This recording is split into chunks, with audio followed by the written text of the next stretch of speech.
अस्सलामुअलैकुम। कैसे हैं आप सब प्यारे बच्चों। आज हम उर्दू के आसान कायदा वर्कबुक नंबर 1 का सफ़ा नंबर 4 करेंगे।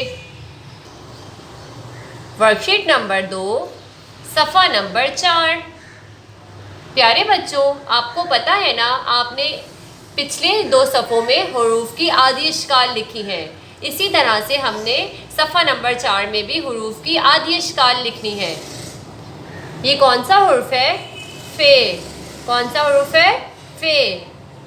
हम क्या लिखेंगे? फे की आधी शक्ल। फे की आधी शक्ल। और इसी तरह से हमने इस पूरी सतर को मुकम्मल करना है।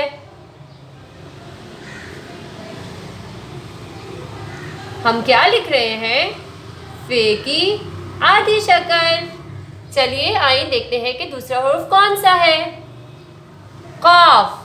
और अब हम क्या लिखेंगे? कॉफ की आधी शक्ल। अब इसी तरह से हमने इस पूरी सतर को मुकम्मल करना है। खौफ, कॉफ की आधी शक्ल।